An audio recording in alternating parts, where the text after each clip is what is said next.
অজু থাকা অবস্থায় যদি কেউ কোনো অশ্লীল কথা বলে আর আমি তা শুনতে পাই, তাহলে কি আমার অজু ভেঙে যাবে? উত্তর হলো না। কোনো অশ্লীল কথা কেউ যদি বলে তিনি গুনাহগার হবেন, তার নিজেরও অজু ভঙ্গ হবে না। অজু ভঙ্গ হওয়াটা তো কোনো গুনাহের বিষয় না। অজু ভঙ্গ হওয়ার চাইতে বড় ক্ষতি তার হবে। অজু ভঙ্গ হলে আবার অজু করলে সেটা রিকভার হয়ে যাবে, কিন্তু অশ্লীল কথা বলার কারণে যে কবিরা গুনাহ হবে বা গুনাহগার হবে, সেই গুনাহ রিকভার করতে হলে তাকে তওবা করতে হবে। আর যিনি শুনেছেন তিনি স্বেচ্ছায় সজ্ঞানে ইচ্ছাকৃতভাবে আনন্দ চিত্তে শুনেছেন এমন নয়, বরং তার কানে এসেছে, এরকম হলে তার কোনো দায় নেই ইনশাআল্লাহ তাআলা। অজু ভাঙা মনে করি না। এরপর প্রশ্ন হলো, আমি একজন শিক্ষক, আমার নির্ধারিত বিষয়ের পরীক্ষায় কম নম্বর পেয়ে একজন শিক্ষার্থী আত্মহত্যা করেছেন। যদিও এতে আমার কোনো অন্যায় ছিল না, তবু আমি অনুশোচনায় ভুগছি। কম নম্বর পেলে আত্মহত্যা করার প্রবণতা রোধে করণীয় কি? এই জন্য অতিমূল্যায়ন করে বেশি নম্বরও তো দিতে পারি না, পরামর্শ দিবা দিতে করবেন।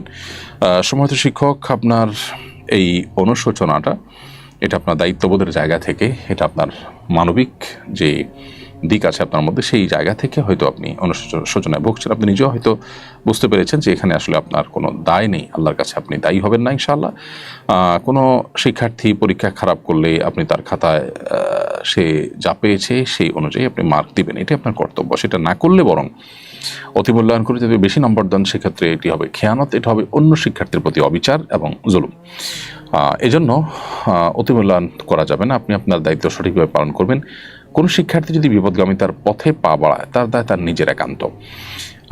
পরীক্ষায় খারাপ ফলাফল করার কারণে আত্মহত্যার দিকে চলে যাওয়া, পরীক্ষা দিতে না পারার কারণে পাগল পড়া হয়ে যাওয়ার ভিডিও আমরা দেখতে পাই বিভিন্ন সময়। এমনকি বাবা মা অস্থির হয়ে কান্নাকাটি করে পাগল পড়া হয়ে যান। এই বিষয়গুলো পরিষ্কারভাবে আমাদেরকে ইঙ্গিত করে, আমাদেরকে বার্তা দেয়, জানান দেয় যে আমরা প্রচণ্ড রকমে ভোগবাদী, বস্তুবাদী হয়ে গেছি। একজন মুসলিম যিনি আখিরাতে বিশ্বাসী, যিনি আল্লাহতে বিশ্বাসী, যিনি কোরআন এবং সুন্নাহয় বিশ্বাসী, তার অবস্থান, তার ক্রিয়াকর্ম কোন অবস্থাতে এরকম হতে পারে না। পৃথিবীর সব কিছু চলে গেলেও মানুষ হিসেবে কষ্ট তো আমরা পেতেই পারি, কিন্তু ভেঙে চুরে দুমড়ে মুশড়ে আত্মহত্যার পথে চলে যাওয়া, এটা আমাদের আখিরাতের প্রতি বিশ্বাসের সাথে সঙ্গতিপূর্ণ নয়। পরীক্ষায় ফেল করা মানে আমার সব শেষ হয়ে যাওয়া নয়। আমার পৃথিবীর সবও যদি শেষ হয়ে যায়, আখিরাতটা যদি আমার ঠিক থাকে, তাহলে তো আমার খুশি হওয়া উচিত, শুকরিয়া আদায় করা উচিত যে আমার আখিরাতটা অন্তত ঠিক আছে। অতএব আমাদের মধ্যে ঈমানি চেতনা এটা দুর্বল হয়ে যাওয়ার কারণে, আখিরাতের প্রতি বিশ্বাসটা দুর্বল হওয়ার কারণে বৈষয়িক বিষয়টা আমাদের কাছে অনেক বড় হয়ে দেখা দেয়, এবং যার ফলশ্রুতিতে আমাদের এই অধঃপতন শুরু হয়েছে। গোটা পৃথিবীর বিভিন্ন প্রান্তে প্রান্তরে উন্নত দেশগুলোতে যে পরিমাণ আত্মহত্যার প্রবণতা এবং ঘটনাগুলো আমরা দেখি, সেগুলো কিন্তু একই ইঙ্গিত দেয় এবং একই কারণে হয়ে থাকে। অর্থাৎ বৈষয়িক বিষয়গুলো অনেক বড় হওয়ার কারণে মানুষ এ পথে যায়। একজন মানুষ যখন প্রকৃত অর্থে যখন তিনি আল্লাহর প্রতি বিশ্বাসী, আখিরাতের প্রতি বিশ্বাসী হবেন, তার দ্বারা কখনো এটি সম্ভব না। আল্লাহ বলেছেন, ওয়ালা ইয়াইআস মির রাউহিল্লাহি ইল্লাল কওমুল কাফিরুন। আল্লাহর রহমত থেকে অবিশ্বাসী সম্প্রদায় ছাড়া ঈমানদার নিরাশ হতে পারে না। নিরাশ হয়ে এই যে নৈরাশ্য থেকে আত্মহরণের পথে পা বাড়ানো, এটা কোনো ঈমানদারের সাথে যায় না। ঈমানদারের অভিভাবক আল্লাহ, তিনি সব কিছু দেখছেন। ঈমানদার বিশ্বাস করবেন যে সকল দুরবস্থা থেকেও আবার সবচেয়ে ভালো অবস্থায় মানুষ রূপান্তরিত হতে পারে, আল্লাহ সেটি করতে পারেন। সো আল্লাহ প্রতি সে বিশ্বাস, আস্থা থাকতে হবে। অনাস্থা, আস্থার দুর্বলতা, বিশ্বাসের ঘাটতি, এটাই মানুষকে এদিকে নিয়ে যায়। অতএব এই ব্যাপারে আমাদের নতুন করে ভাবতে হবে। আমাদের শিক্ষা ব্যবস্থা, আমাদের পরিবার ব্যবস্থা, আমাদের প্রত্যেকটা জায়গায় ধর্মীয় বিধিবিধান, আমাদের মূল্যবোধ, আমাদের নীতিনৈতিকতার চর্চা, এটা বাড়াতে হবে। তা না হলে আমরা কোন অবস্থাতে এই দুরবস্থা থেকে উত্তরণের পথ খুঁজে পাবো না। আমরা হয়তো দালান কোঠা এবং ইস্পাত সভ্যতার অন্যতম শেখরে, উচ্চতর শেখরে আমরা হয়তো পৌঁছে যাব, কিন্তু আমাদের ভেতর থেকে আমরা শেষ হয়ে যাব। মানসিক শান্তি আমাদের সমাজে থাকবে না। এরপরে প্রশ্ন হলো, জাতীয় মসজিদের খতিব আক্ষেপ করে বলেছেন জাতীয় মসজিদে কেউ জাতীয় ইস্যুতে গাইডলাইনের জন্য আসে না, এখানে আসে শুধু পানি পড়ার জন্য। আপনি তার আক্ষেপের সঙ্গে একমত কিনা? একটি মুসলিম সংখ্যাগরিষ্ঠ রাষ্ট্রে জাতীয় মসজিদের ভূমিকা কি হওয়া উচিত বলে আপনি মনে করেন? খুবই গুরুত্বপূর্ণ প্রশ্ন, এবং সময়ত খতিবের সাথে শতভাগ সহমত পোষণ করছি এবং তাকে ধন্যবাদ জানাই এরকম চমৎকার একটি কথা বলবার জন্য। জাতীয় মসজিদের খতিবকে জাতীয় ইস্যুগুলোতে ডাকা উচিত, তার মতামত নেওয়া উচিত। দুর্ভাগ্য আমাদের কখনো সেটা করতে দেখা যায় না। এদেশের যদু মধু এবং এমন অনেক মানুষকে জাতীয় বিষয়ে ডাকতে দেখা যায় যাদের সাথে এদেশের মানুষের কোনো সম্পর্ক নেই। জাতীয় মসজিদের খতিবের সাথে এদেশের লক্ষ লক্ষ কোটি মানুষের সম্পর্ক, সুনিবিড় সম্পর্ক, অগাধ শ্রদ্ধা, ভক্তি, ভালোবাসা। সেই মানুষটার বা সেই চেয়ারে থাকা মানুষটার মন্তব্য বা তাঁর মূল্যায়ন বা তার অভিমত কখনো জাতীয় ইস্যুগুলোতে জানতে চাওয়া হয় না। এটা জাতি হিসেবে আমাদের জন্য দুর্ভাগ্যজনক। কেন আমরা পিছিয়ে আছি? কেন আমাদের আজকে এই দুরবস্থা? 50 বছর পরও আমরা কেন একই গলিতে চক্কর খাচ্ছি? আমাদের সমাজে সাধারণ মানুষের সাথে সম্পর্ক নাই, বিদেশি এজেন্ডার ধারক এইরকম মানুষদেরকে দেখা যায় নীতি নির্ধারণী জায়গায় তাদের ভূমিকা রাখতে। তাদেরকে বারবার তাদের কাছে মাইক ধরা হয়, তাদের দিকে ক্যামেরা ধারণ করা হয়। ইমাম সাহেবদেরকে, ওলামা ইকরামদেরকে বরাবরের মতো ইগনোর করা হয়। জাতীয় মসজিদের ইমাম সাহেবকে শুধু পানি পড়ার জন্য ব্যবহার করা এবং দোয়ার জন্য ব্যবহার করা, তাকে জাতীয় ইস্যুতে এঙ্গেজ না করা, শুধু তিনি নন, অন্যান্য ওলামা ইকরামকেও দেশের মূল ধারার সাথে এঙ্গেজ না করা, তাদেরকে অন না করা এবং তাদেরকে আপন না করা, রাষ্ট্র তাদেরকে ব্যবহার না করার ফলে রাষ্ট্র পিছিয়ে আছে। 4 লক্ষ মসজিদের ইমাম খতিবরা যদি রাষ্ট্রকে অন করেন, সেই সুযোগ তারা পান, রাষ্ট্র যদি তাদেরকে সেই সুযোগ দেয়, তাহলে রাষ্ট্রের চেহারা পরিবর্তন হতে খুব বেশি সময় লাগবে না। বিধায় জাতীয় মসজিদের এই খতিব সাহেবের এই আক্ষেপের সাথে আমি পরিপূর্ণই একমত এবং এই অবস্থার অবসান হওয়া উচিত। নতুন বাংলাদেশে সংস্কারে অন্তত এই বিষয়টি বিশেষভাবে গুরুত্ব দেওয়া উচিত বলে মনে করি। নূর হোসেন লিখেছেন, আমি একটি সামাজিক সঞ্চয় সংঘের সাথে যুক্ত আছি। এখান থেকে 1 লক্ষ টাকা ব্যাংকে জমা রাখা হয়েছে। ব্যাংক থেকে যে ইন্টারেস্ট দেওয়া হয় সেটা থেকে ব্যাংকের চার্জ কেটে বাকি টাকা যদি সমাজের কল্যাণে ব্যয় করা হয়, তাহলে কি কোনো গুনাহ হবে? এক্ষেত্রে ইসলামী শরিয়া কি বলে? ভাই নূর হোসেন, আপনার প্রশ্নের উত্তর হলো যে আপনি যে প্রতিষ্ঠানের কথা বলেছেন সেটা আপনার কথা থেকে বোঝা যাচ্ছে যে এটা সুদভিত্তিক প্রতিষ্ঠান। অতএব এই সুদভিত্তিক প্রতিষ্ঠানে আপনি যে টাকা জমা রেখেছেন সেখান থেকে টাকা জমা রাখলে তার বিপরীতে যে ইন্টারেস্ট দেওয়া হয় সেখান থেকে ব্যাংকের চার্জ কেটে, অর্থাৎ ইন্টারেস্টের টাকা থেকে যে ব্যাংকের চার্জ কেটে বাকি টাকা আপনি সমাজ কল্যাণমূলক কাজে যদি ব্যয় করেন, তাতেও আপনি সুদের দায় থেকে মুক্ত হবেন না। প্রথমত ব্যাংকের চার্জ ওই সুদের টাকা থেকে কাটাই জায়েজ হবে না। কেন?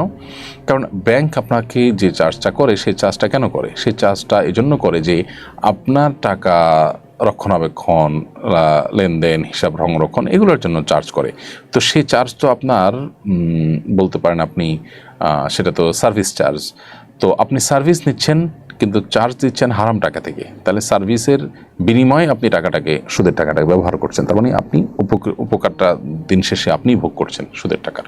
তো সেটা জায়েজ হবে না। এই জন্য ব্যাংকের যে চার্জ সেটা আপনাকে নিজেকে দিতে হবে, আর সুদের যে টাকা সেটা পরিপূর্ণই সওয়াবের নিয়ত করা ছাড়া দান করে দিতে হবে।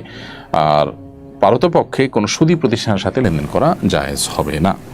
নামাজের বাহিরে দরুদ ইব্রাহিম বড়, অতএব সেটা না পড়ে ছোটো ছোটো দরুদ পড়বেন কিনা, এটার উত্তরে আমি বলতে চাই যে দরুদ ইব্রাহিমের মধ্যে শুধু দরুদই নয় এবং নবী সাল্লাল্লাহু আলাইহি ওয়াসাল্লামের প্রতি দরুদই নয়, ইব্রাহিম আলাইহিস সালামের প্রতি দরুদ রয়েছে, সেখানে তার জন্য বরকতের দোয়া রয়েছে। দরুদের ভাষা মধ্যে অনেক তার জন্য দোয়া রয়েছে। আপনি দরুদ যত ছোট হবে সেখানে দোয়ার ভাষাও তত ছোট হবে।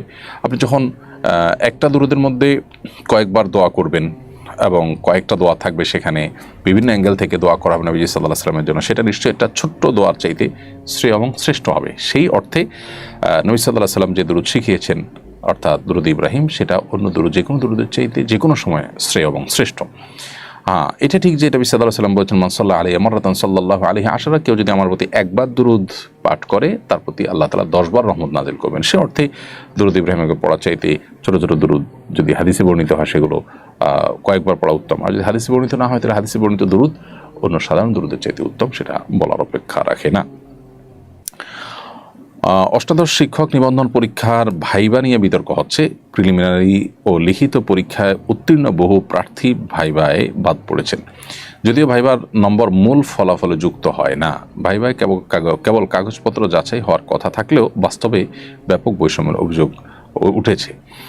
কাউকে শুধু নাম ঠিকানা জিজ্ঞেস করা হয়েছে, আবার কাউকে কঠিন প্রশ্ন করে ফেল করানো হয়েছে। পরীক্ষকদের মতাদর্শ না মিললেই ফেল করানো হয়েছে বলে আমার পর্যবেক্ষণ। এ ধরনের মূল্যায়ন কি ন্যায্য? শিক্ষক নিবন্ধন পরীক্ষায় নীতি ও পদ্ধতি কেমন হওয়া উচিত বলে আপনি মনে করেন? দেখুন, এ ধরনের পরীক্ষায় অনেক বড় একটা আমানতদারিতার বিষয় চলে আসে। এখানে কারোর প্রতি যদি কোনো প্রকার বৈষম্য করা হয়, জুলুম করা হয়, সেটি শুধু জুলুমই নয়, সেটি রাষ্ট্রকে বা জনগণকে তাদের অধিকার থেকে বঞ্চিত করা এবং এর বিপরীতে অযোগ্য, অথর্ব এবং তুলনামূলক কম যোগ্য মানুষকে আপনার নিয়োগ দিয়ে মূলত রাষ্ট্রের সাথে জনগণের সাথে প্রতারণা করা হয়। অনেক মানুষের অধিকার, গোটা দেশের জনগণের অধিকার সেখানে নষ্ট করা শামিল। তো এই জন্য এই ধরনের বৈষম্য করা সুস্পষ্ট জুলুম, এবং প্রশ্নের উত্তর সঠিক দেওয়ার পরও যদি ফেল করানো হয় কলা কৌশলে, বিশেষ করে নিজের মতাদর্শের সাথে বনিবনা না হলে, তাহলে সেক্ষেত্রে ভিন্ন ঘরানার হওয়ার কারণে অনুত্তীর্ণ করা, এটা ইসলাম এবং রাষ্ট্রীয় প্রচলিত আইনের পরিপন্থী। বিধায় এ ধরনের কর্মকাণ্ড বন্ধ হওয়া উচিত। প্রায় সময় এ ধরনের অভিযোগ ওঠে, আমি জানি না এই অভিযোগগুলোকে কতটা আমলে নেওয়া হয়। আন্দোলন করতে করতে যদি একেবারে বাধ্য করা না হয়, তাহলে পারতপক্ষে এ ধরনের অভিযোগগুলো নিয়ে কর্তৃপক্ষকে সেরকম কোনো ভূমিকা রাখতে সচরাচর দেখা যায় না। নতুন বাংলাদেশে অন্তত এই জিনিসগুলো একেবারে দুঃখজনক এবং দুর্ভাগ্যজনক। আমিও ব্যক্তিগতভাবে এরকম কিছু ভাইকে জানি যারা এই ধরনের বিভিন্ন পরীক্ষা অংশগ্রহণ করেছেন। এতটা যোগ্য, এতটা মেধাবী, তাদের পরীক্ষার ফলাফল এতটা ভালো এবং মানুষ হিসেবে তারা এতটা ভালো যে তারা এই ধরনের পদে যাচ্ছেন। এটাই একটা সারপ্রাইজিং বিষয় যে এরকম পদের জন্য তারা আবেদন করেছেন, অথচ তাদেরকে পর্যন্ত বাদ দেওয়া হয়েছে। এরকম ঘটনা আমিও জানি। খুবই দুর্ভাগ্যজনক এই বিষয়গুলো। অতএব বৈষম্যের কারণে যাদেরকে চাকরি থেকে বঞ্চিত করা হবে, এটা তাদেরকে বঞ্চিত করার মাধ্যমে শুধু তাদেরকে বঞ্চিত করা হয় না, যে প্রতিষ্ঠানের জন্য নিয়োগ দেওয়া হয়েছে সেই প্রতিষ্ঠানের শিক্ষার্থীদেরকে বঞ্চিত করা হয়, অযোগ্যদেরকে নির্বাচন করার মধ্য দিয়ে। অতএব এই বিষয়গুলোকে দেখা উচিত খতিয়ে ভালো করে।